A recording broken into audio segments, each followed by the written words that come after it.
This replaces the whole idea of evolving to survive in a hostile and therefore alien environment with a self-dynamic unified system.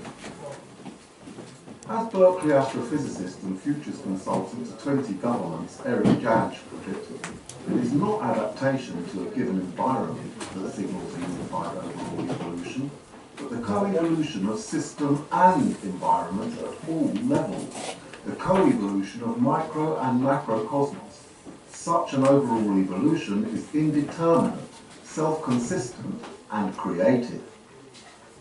Such a system is inherently holistic, revealing similar patterns on all scales, like zooming into the Mandelbrot cell. Our chemistry and our cells are stimulated and agitated as a complex product of electromagnetic currents, just as we ourselves experience stimulation and agitation, and just as the planet does, and the galaxy. That is why when milk melts in a scream, the very sky melts with it. That is why Masserel's starry sky pulsates with the longing of the city, the yearning of the lonely. In humanities, radical revisions of ancient history face similar obstacles of academic departmentalism, with the added weight of academic dogma and the outright denial of rock-hard evidence.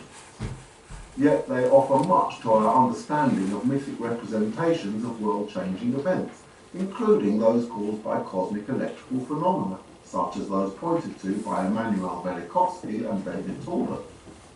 If we don't know where we come from, how can we know where we should be headed? In working towards credible, non-conventional theories of history that plug the gaps in conventional wisdom, writers like Hancock and West keep alive the all-important ember of possibility that we may one day feel like we belong and like we understand the purpose of our being here because we feel like we actually know at last what and where we come from. Interdisciplinary work and collaboration. There's a general consensus that silo thinking stifles innovation by prohibiting joined-up thinking, holding us back in all kinds of ways, including business, professional and academic. There's a pervading sense that we need to think more broadly, out of the box, taking a more interdisciplinary and collaborative approach. Again, there's the connectivity of electric universe at the root of new thinking. The past 2 decades have seen a huge increase in collaborative work, especially on social entrepreneurial projects. This is supported by a flood of online e-collaboration tools. The connectivity of electric universe is also inherently interdisciplinary, just like the man who inspired the idea of electric universe, Einstein's friend, Emanuel Velikovsky. Velikovsky was a psychologist turned ancient historian, turned astronomer extraordinaire, who accurately predicted Jupiter's extraordinary electromagnetic field, among other things. Work life. We're now experiencing huge changes in the ways that work is done. Gone are the days of a job for life. Not only can we expect to have many more jobs in our lifetime now than before, but today's youth can even expect to have up to 5 different professional careers spread across a 55-year work life. The new paradigm here is portfolio life, where paid work is seen as just one part of the personal economy equation. The growth of portfolio life, especially prevalent among knowledge-based professionals, frees workers to realise their full value by enabling them to use all their wide range of competencies and experience in a diverse range of activities, more or less according to their own preference. My own portfolio, for example, enables me to leverage my competencies in teaching, storytelling, writing books for business, novel writing, teacher training, consulting, lecturing, youth work, charity work, and playing music. I play jazz. Try and find a mix like that in an old-fashioned job. The connectivity of the electric universe resonates with the modern professionals connecting all the parts of their work-life value within a single portfolio. This liberating trend stimulates economic dynamism in the spirit of innovation and entrepreneurialism that often accompanies it. And it is also attractive to companies who can hire people to do jobs of work without having to employ them full-time. Win-win. Also in the world of work, we see a looming paradigm shift in management systems towards what Gary Hamel calls Management 2.0. Broadly speaking, this is marked by vertical power structures being replaced by horizontal ones, where a more collaborative approach is taken to project management and leadership. This emerging paradigm in management is silo-busting, views the organisation and its environment as a symbiotic ecosystem, and focuses more creatively on qualitative aspects like process, discovery, emergence and innovation, instead of just on value-free quantitative production. Anything we produce affects people's lives, including the lives of those who produce it. For instance, a mining project may be the making or the death of a community or an ecosystem. So the processes of that mining project cannot be value-free. Their value depends on how we value this community or that ecosystem. The ultimate unsustainability of the old Bronze Age way of bullying bosses and destructive processes and the devil take the hindmost is slowly but surely becoming outmoded. Don't get me wrong, there are still plenty of angry alligator bosses out there who will bite your head off if riled, but they are increasingly regarded as dinosaurs and are now clear in the crosshairs of management change, an endangered species. Mobility. One of the biggest changes in society over the past 100 years has been the increase in mobility. Who is born, lives and dies in the same village these days? Over half of us live in cities now for a start. And as a born and bred Londoner, I've seen the demography change phenomenally over the past 40 years. London is now global, like all modern cities. It's easy to see how this mobility is consistent with work-life changes and even with increased interdisciplinary and collaborative work, as we now have all the disciplines or means of many cultures increasingly at our fingertips. Again, the connectivity principle of the electric universe hosts our increased mobility very comfortably. Communications and media technology. Marshall McLuhan coined the term of the 60s when he announced that because of the hot immediacy of instant audio-visual communications media, the world has now become a global village. Through these electronic media, we all experience the networked connectivity of the electric universe. And with digital media, it is all in binary form too. Again, totally consistent with electric universe mythology. The internet has filled the vacuum left by church and government to emerge as the organ of the people. It gives us a voice, and it is our eyes and ears. We use it to experiment and play with ideas. And most important, we use it to connect. Medicine. Medical science also looks set to become increasingly holistic. Holism means the part is equal to the whole, which certainly fits with the connectivity of the electric universe. Working with DNA is working with the blueprint of life itself. What could be more holistic than that? There is even a grudging acknowledgement by the mechanistic Bronze Age medical establishment that it's important to treat the whole person rather than just the symptoms of disease. But again, we're held back by silos, dogma, politics and financial interests. The past few decades have also seen a huge growth in alternative holistic medicine like herbalism, homeopathy, hand healing, crystal healing, acupuncture and so on. The demand for this kind of thing comes from a spiritual hunger which the spiritually bankrupt Bronze Age systems cannot satisfy. If you smash a glass hologram of a man, each broken piece contains the whole image. Incredible but true. It's a bit like Bell's theorem of faster-than-light connections. The parts of the image or information are not located anywhere, but everywhere, simultaneously. When we have systems that reflect that kind of structure, we will hunger no more. Finance.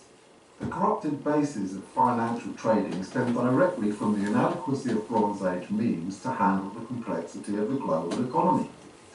The total meltdown and bailout of the global financial system in 2008 highlighted the frailty of fiat-based currency, prompting a wide search for alternatives, including local currencies. Many towns in England now operate with their own pounds. Virtual currencies, like Bitcoin and Linden dollars, and web-based barter exchanges of labour, goods and services. We've also seen a resurgence of demand for a return to the gold standard, rooting the value of money in gold instead of in numbers created out of thin air by bankers who charge us for them making it up. The emergent mythology of electric universe suggests the surprising possibility not just of a return to a gold and silver standard, both of which metals have particular properties in relation to electrical processes, but even to amber too. For the very word electric comes from the Greek electron, meaning amber, which is magnetic, attracting light bodies when run, just like iron attracts iron. Energy. The past 50 years or so have seen a big shift in our understanding of energy. Despite recent IMF figures showing $10 billion of subsidies to the fossil fuel industry every minute, finite resources of fossil fuels like oil, coal and gas, and the human and environmental impact of harvesting them are driving the need to find new, cleaner and cheaper energy. Coal is almost done. We've passed peak oil, and gas will run out too. The old fossil fuel industry now leans on the two-pointed crutch of fracking, which only shows its financial desperation and its ethical and moral bankruptcy. The corporate energy industry and its pet government stooges are locked into thinking and operating in Bronze Age terms of centralisation of operations, wealth and power. They like big industrial complexes, which maintain the illusion that we need them to provide for our energy needs, as only they have the know-how and wherewithal to build plants to generate it. So their favourite alternative option to fossil fuels, the only one they put on the table, is nuclear. Big plants that only they can operate, secure their elite status, and keep us all in their thrall. Their folly has given us Chernobyl and Fukushima. The consequences so far of these cataclysms are already bad enough to destroy the future of all life on Earth. Radiation doesn't always kill instantly. Levels of strontium, cesium, polonium and uranium in the Pacific are thousands of times above safety levels. The ocean between Japan and California is radioactive and there's no fixing that. It's just a matter of time before this affects us all. And that's just with current levels of spill in May 2015. At the moment, it looks as if Japan and the world have given up on ever stemming the flow of deadly radioactivity into the ocean. No need to worry about doomsday. It's already happened in Fukushima. A small chink of light still shines with the possibility that our planet will not become a barren toxic waste in space. For human ingenuity has an incomparable track record for surviving against the odds. While there's life, there's hope. And while we're in with a chance of doing a Houdini, there's a whole raft of sustainable alternatives that don't destroy the planet if they go wrong. Solar, wind and water for a start. But there's nothing more electric universe than electricity. Nikola Tesla was the genius who showed us how the world can have infinite, low-risk, free energy, completely free for everyone, forever. 1 minute's subsidy transferred from fossil fuels to electricity would likely solve the whole world's energy needs forever. This can actually happen if we demand it. Nikola Tesla. Check him out if you haven't already. Education. Education development has been pointing towards holistic principles for a long time too, with the ideal of educating the whole child, academic, emotional, practical and social. The full adoption of this ideal is held back in much the same way as with medicine. Probably the most significant and prophetic work in education, from the point of view of the electric universe, is that of Brazilians Paulo Freire and Ivan Illich. Back in the 60s, Illich announced the deschooling of society to be replaced with autonomous, self-generating learning networks, much like the social networking of today's global village. And Freire emphasised the radically humanising and historically transformative role of education as a practice of social, economic and political freedom. Thus emerges the picture of paradigm shift in physics, ecology, humanities, media, interdisciplinary collaboration, work life, mobility, medicine, education, finance and beyond, covering all aspects of connectivity in knowledge, community and ecosystem. These paradigm shifts are like a string of lights coiled up and ready to uncurl, quick as a flash, all joined by a common ethical thread, and all fired by a shared practical need to adapt and survive. The power source is cosmology, the source of all our attempts to make meaning and the keystone of any mythology. Electric universe cosmology is the breakthrough that ties together all these mini proto-revolutions into a single ubiquitous one, with a whole new mythology, a whole new value and behaviour system being lived by more and more people. Cosmology may be the power source, as Jung said, but the actual power that flows from that source is none other than creativity itself, the spirit to adapt and survive with integrity, the urge to defy corruption and emerge from the chasm of unsustainable folly in one piece. This imperative is shared by all advocates of paradigm shift, no matter the field. The net of the Hindu god Indra is strung with pearls, each reflecting all the other pearls in the net, and all containing the entire universe. Those pearls are seeds of wisdom from the fruit of the tree of knowledge. The light snakes around the tree. And as we listen and watch, it grows, and we are tempted to experience, to taste that light juice fruit. The light juice fruit spreads throughout the bush of the tree, now filled with fire, yet not consumed by it. Is the fruit of knowledge really forbidden by God, or is it merely hidden in little clues left in plain sight by those with the biggest voice, who would abuse it to exploit and oppress humanity for Bronze Age reasons? Their voice gives our power elites the means, and their proven excessive greed gives them the motive. That's all we can know. Rather than speculate about unknowable negatives, let's just get on with the doable positives. To paraphrase the philosopher Edmund Husserl, the question is not so much what can we do with electric universe cosmology and mythology, but what can electric universe cosmology and mythology do with us? Electric universe cosmology and the mythology that grows from it is the biggest sea change in human consciousness in the past 3,000 years. Heliocentric Bronze Age cosmology bred the patriarchal heroic mythology at the root of today's tragic problems. Now we are aware of a new cosmology that can generate a whole new mythology for the first time in 3,000 years. What can we do to help it grow? I think it's important to actually announce the new mythology, like Nietzsche announced the beginning of the end of Bronze Age mythology when he said God is dead. The fake morality of a defunct, outmoded mythology, so obvious to him in the 1800s, is now plain to all of us. And now we have an alternative in place. So how do we spread the word? What are the stories, and how can we tell them? Those stories are all around us already.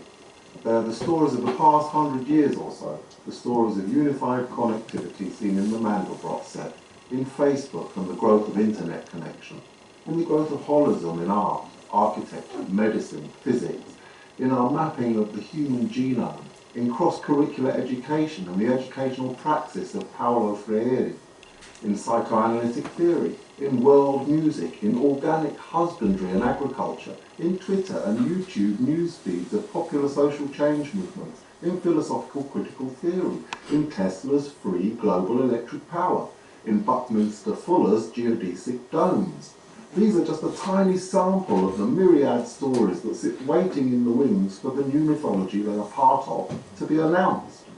And all those stories of social and scientific revolution need an anchoring foundation if they are to fulfill their hopeful potentials. That foundation is electric universe cosmology. Once the new cosmology gains a foothold, a new mythology will permeate society, and all these stories of paradigm shifts will become the ancient tales of the future. As we move through this transformation, we must announce our emergence from the stifling chrysalis of Bronze Age darkness towards a whole new age of human development through the new mythology of connectivity, of the electric universe. We must tell and live the stories that reflect it, and we must denounce the Bronze Age mythology of global pillage and plunder by a tiny power elite whose greatest fear is historical change. We do that by questioning and rejecting the values, actions, structures and systems that perpetuate Bronze Age mind. This process of announcing and denouncing is more powerful than it might seem, for it is actually the start of dialogue, by which history is made and reality transformed. Where the narrative of story meets the dialogue of change is the sweet spot where the magic happens. That's where mythologies are born. As long as we denounce the Bronze Age and announce the paradigm shifts that comprise electric universe mythology, we're doing our bit right there. We create and transform reality by how we frame it and speak of it, and that's what human connection is for. The butterfly emerging from that chrysalis signifies the freedom of the human consciousness from the growing pains of Bronze Age torment. For the butterfly is the symbol of the Greek goddess Psyche, whose name means soul. Denouncing and announcing is how we bring new realities about. Without the announcement of a new cosmology, such as electric universe, all the stories of longed-for change can never accrue into an actual mythology, and can therefore never add up to a complete shift in human condition. So far, this is our best shot at a new mythology, and nothing short of a new mythology is required for us to make that leap to a new sustainable society. And make no mistake about it, a new mythology can solve the wicked problems we face. In fact, it may even be the only thing that can. Racism, sexism, the wealth gap, the media machine, the energy industry, the military-industrial complex, and so on, are all rooted in Bronze Age mythology. Their branches permeate society like reverse lightning, with instant effects everywhere, an image which only serves to show how they contain the seed of their own transformation, like a magnetic force pulling them towards equilibrium, for there are none so oppressed or so in need of liberation as the oppressors themselves. Such deformities of the human spirit cannot withstand the change of mythology that electric universe theory brings. The challenges are big, but there is something simple and concrete that we can do that will bring about historical change. And this is it. Announcing this and denouncing that is the very process by which history is made. That's the whole reason why I'm making this video announcement, to open up discussion of this unique and long-awaited window of opportunity. With physics, ecology, education and so on, the arch is almost ready. It just needs the keystone to be put in place. All we have to do is announce and denounce, have those conversations. The more we denounce tragic Bronze Age mythology and announce connective electric universe mythology, the weaker the whole Bronze Age spell will become. This short video has been my small contribution towards that process. Thank you for listening, and I hope you found it interesting, useful and enjoyable. Stay connected.